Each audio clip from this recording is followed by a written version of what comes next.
What we're looking at here, guys, is Exhibit 1 from the Bank of America Digital Primer. This was a report that was released over the weekend, I want to say Friday, as a matter of fact, by Bank of America. I tweeted about it because of the information that's in it. Now, I'll just start by saying this. If you want a snapshot of the entire cryptocurrency ecosystem, where it stands as of today, this report is should be of interest to you. Now, what I have gathered for you in this episode, guys, is a list of exhibits that give off some very pertinent information to some of the things that we have been looking at all year. Okay, starting with the snapshot of the ecosystem itself. A couple points I want to make with this exhibit 1 here. You'll see that under the section of wallet and custody services, can't move too fast, but wallet and custody services, right at the top, guys, you got Abra. All right. So, again, another reason why I'm constantly trying to, everybody that comes to the channel that's new and may not have a specific wallet or a way to manage crypto, Abra's at the top of that list, guys, because they are supported, they are looked after, and they are recognized by the right people. Okay. We also have Backed, Anchorage, BitGo, BitPay, Celsius, Circle, of course. The rest of these organizations are from around the world. Now, that's another thing why I was so interested in this report. It's 141 pages, guys. It's mind blowing. But of course, I'm not going to share all 141 here. I have condensed it down to the most important pieces, but it gives a global picture of the companies, the organizations that are involved in the space right now, and the ones that are being identified by the legacy system. Bank of America has been around for decades, so we already know what their place is. And the fact that I had to go and really dig for this one, guys. I had to go into the closet, grab my shovel from under my new outfit, pull out the shovel, and really go and digging for this one, guys, because you couldn't find it really publicly. Okay. But it's a picture of how Bank of America sees the cryptocurrency space. And I think that information is something to take note of, guys, because when it comes to exchanges, they have Binance, Coinbase, FTX, Uniswap is on there. When it comes to infrastructure and development, guys, and this is the real interesting one, you can see Ripple, R3, Paxos down there. Okay, Prime Trust, that is actually connected with Abra when that's their custodial service. BitGo is Vault's custodial service. So again, another platform that I constantly recommend you guys use because it is secured. Okay, now I'm going to go to exhibit 2, guys, because this chart is also interesting. All right, a lot of people have been talking about how this bull run can't be compared to previous, and some people are saying that it should be compared to previous. Well, this chart immediately showed something to me. It is a illustration of the number of US companies that mentioned a digital asset keyword on an earnings call from they said it rose from 147 from 17 only a year ago. This indicates that there is way more interest in the digital asset space than there was at the peak of the bull run in 2017 and 2018, guys. So, if that doesn't answer your question right here, this is the data. This is the evidence, guys. This run is going to be unlike one we've ever seen. Okay. And the interest is proving that. Now, moving to exhibit 7, they give you an analysis of blockchains layer 0 through 3. These are the ones that they are identifying. Now, that's another reason why I said they mentioned Polkadot and Solana a bunch of times in this report, guys. But one thing I wanted to highlight here is the fact that, of course, you have scaling solutions, the Lightning Network for Bitcoin. So they recognize the potential of the Lightning Network as well as Polygon, guys. They compare Polygon to the Lightning Network. It's Ethereum's Lightning Network. Okay. So that is why that is definitely a lock in a portfolio. And of course, they recognize Ethereum 2.0, Binance, Solana, and Polkadot. Now, let me take this moment right here to admit something to you guys. I might have missed the buck on Polkadot. That's only because of a lack of understanding. There's so many assets in this space, guys. My interest was pulling me in different directions, but to see Polkadot in this report after a week of Polkadot just hitting headlines after headline, and then I had the interview with MJF and Chain Trends, and he's real heavy into Polkadot. My lady's been telling me all year that we need to look at Polkadot, and hey, maybe I'm just a stubborn one, and it took the Bank of America to put it right in front of my face to show me like, hey, you might be wanting to pay attention to this asset. Now, I wouldn't suggest it all out, go out and buy. I myself, I'm locked into my 42. I'm locked into my positions, guys. However, if you have a space available and you are interested in a layer one settlement asset, a layer one blockchain, Polkadot is definitely one you need to be looking at. Okay. But they also have wallets here, PayPal, MetaMask. PayPal is going to have a deeper position in the crypto space. I believe that's why they're associated right there. But you'll also find, guys, some analytics platforms. These platforms, much like Glassnode, Chainalysis, CipherTrace, CryptoQuant, you can use these services, guys, to gain more knowledge and more info on the blockchain, on different assets and things like that. Now, when they're talking about DeFi protocols, Uniswap's right at the top of the list, Aave, Compound, and Curve.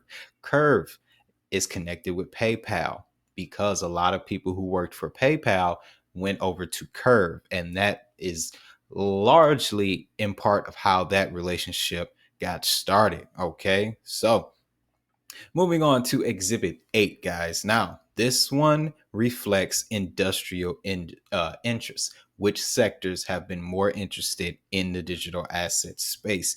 And you can see, guys, information technology is the strongest. That means data storage, data management, artificial intelligence, Internet of Things, all everything that involves information and technology, essentially.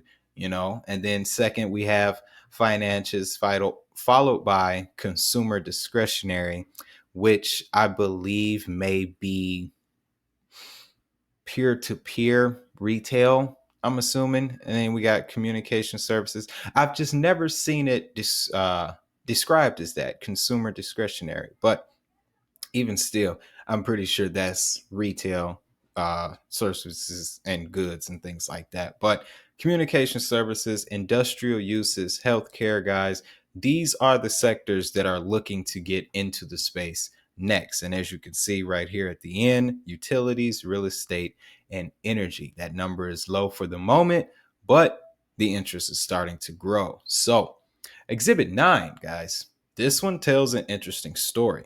Now, this report was released the data was finished by August, okay? But we found out in September that Bitcoin would eventually surpass Facebook's market cap, which it did. That whole outage probably helped with that in the whistleblower. But Bitcoin has surpassed Facebook's market cap. That means that the next target is silver. Now, this is an event that we saw coming, but it wasn't going to happen in the first generation of crypto. We're in this new generation now. Bitcoin passing silver, and it's only 0.2 trillion away. That's not that far. Okay.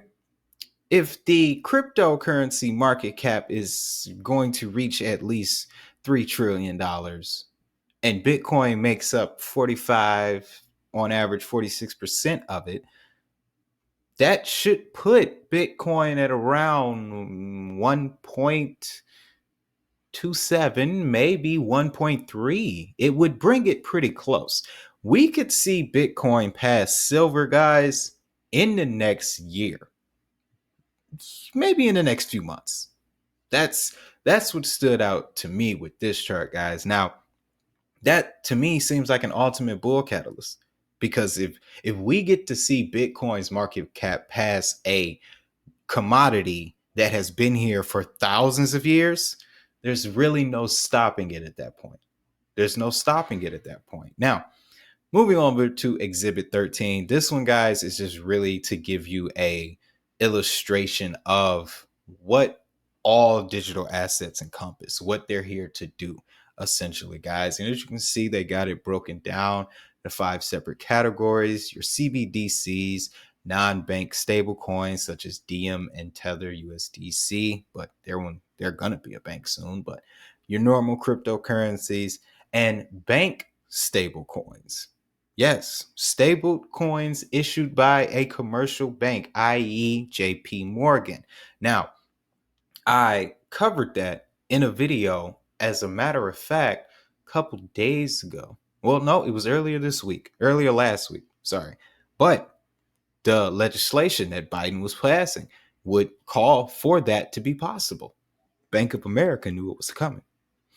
Man, gotta love this. Gotta love this stuff. But CBDCs and asset backed tokens. That's your tokenized real estate, tokenized assets, tokenized goods, things like that, guys. So those are the 5 levels, the 5 layers, if you will, to digital asset world. Now, the next part, we go into CBDCs, guys. Now, this one, of course, we talk about CBDCs all the time.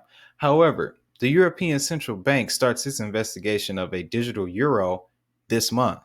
That I heard about, but I didn't, it wasn't verified to me yet. So I haven't been speaking about it. The European Union has been doing a lot of work in other sectors. They haven't really been as loud about their CBDC, but the Bank of America knows what's coming. Now, they intend to make this decision on whether to create the digital euro once the investigation phase, which will last for 2 years, is completed. The ECB will test and create possible solutions with the help of banks and other companies that will provide technology services. So essentially, they're coming into the fold as of this month. And over the next 2 years, guys, they're going to wait and probably sit back and watch other countries develop their CBDC projects. Now, this next chart goes along with that. This next graph, this is central and commercial banks around the world have significantly increased CBDC and digital asset initiatives, guys, with the majority of it coming from the Asian Pacific region, Russia, China, Saudi Arabia, okay, parts of Northern Africa, Afghanistan, which is starting to creep into the narratives, guys, as well as Europe. And of course, we have the United States. But something else to take note of here, guys, is these banks. Okay. JP Morgan coin issuance. That's not being talked about in the headlines. JP Bank of America knows that JP Morgan is coming into the fold, and they're about to come into the fold strong. Okay, along with HSBC, Santander, Societe Generale, guys, these are the institutions and their partners that are running the world. Okay, they're running the world right now, guys. But moving on to Exhibit 32, guys, this is when we get to talking about assets in specifics, okay? They are paying a lot of attention to Polkadot, like I said, as well as Bitcoin Cash, guys, as well as Algorand and Binance and Uniswap and Solana, too, as well as XRP. But this specific chart is just basically illustrating the amount of projects and organizations building on each asset, with, of course, Ethereum being the leader and Polkadot in a very, very close second. Okay, which is, again, added to this revelation that I had, guys, about Polkadot. Now, like I said, not financial advice, but if you got a spot open, hey, Polkadot's getting ready to do something, man. But Exhibit 33, okay? And let me move my head here because I want you to see the names on this list. This is the chart that illustrates what the next wave is going to look like, okay? And you can see organizations and repositories on Tezos are leading the market right now. Okay. Tokens outside of the top 15 by market value. That's what we're looking at right now. And you can see Tezos, the graph, IOTA, Near Protocol, EOS. Haven't talked much about those two. That's not really my forte. But if you're familiar with those, of course, share what you know. But we know about Stellar, Monero, Ethereum Classic, and Filecoin. Neo, have been telling you guys about Neo all year. Bank of America knows, okay? Cosmos, Waves, Tron, Phantom, who has been getting a lot of attention recently in the headlines, making some major partnerships. Might have to dig deeper into Phantom for you guys, but as well as Internet Computer. Okay. Now, I wouldn't have it all goes back to this Civilization 2050 video and the what was that? A whiteboard. Actually, I got it from Crypto Slayer, but he got it from a forum. And then the guy who actually made it, he has a YouTube channel. Then I went and found him and saw the whole thing. And it was just ever since then, guys, ICP has been really in my focus because of these type of relationships. Okay. These type of relationships. But yes, this is much like the adoption chart, the adoption interest, institutional interest chart that we looked at before, guys. Sector breakdown of companies. Yes, ran through that one again. Okay, so this is the last one, guys, and this is the one that is really, really a cool thing once you get down to the bottom of it. Okay, so this is a chart of companies that own the most Bitcoin as of August 25th, 2021. Okay, as you can see right at the top, of course, MicroStrategy with 108,992 Bitcoin. Tesla follows behind with 48,000, followed by Galaxy Digital Holdings, Mike Novogratz, 16,402. Jack Dorsey with Square comes in at 8,000, then Marathon Patent Group and Coinbase. Okay. Hut 8 Mining. Let me interject this real quick. It's one of the few stocks that I hold. Right now, you can get this for under $10 a share. Okay. Right now. But they are the 7th largest holder of Bitcoin in the world. And you can get it for $10 a share. Now, I don't think they've been listed that long. That would explain why. But guys, we don't talk about stocks on this channel, but I believe I'm going to incorporate a few, specifically the ones that are related to the digital asset space, because there's money to be made there too. Okay. Now, Hut 8, like I was saying, but another metric here that's very interesting when you think about it. Bitcoin held by 27 companies equates to 203,313 BTC, only 0.97%. That's it.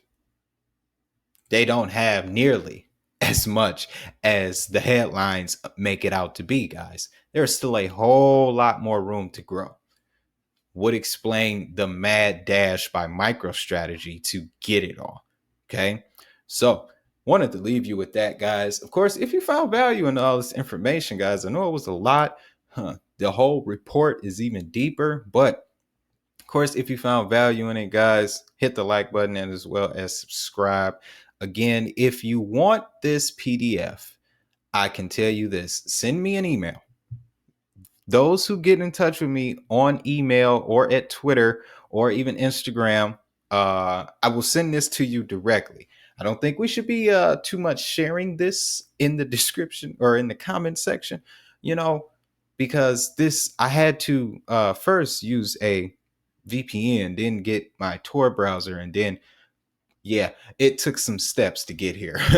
But like I said, if you want this PDF so you can look at it and have it, because there is a lot of valuable information. There's a lot of companies in it that you can start a relationship with and use their services to get you more, leverage in the crypto space, guys.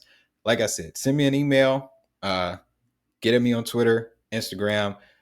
I'll send it straight through to you guys. But with all that being said, guys, of course, you know what I'm going to tell you. Have a great day. Have a prosperous day. And most importantly, let's make that money. At Bank of America money. I'll see y'all in the next one.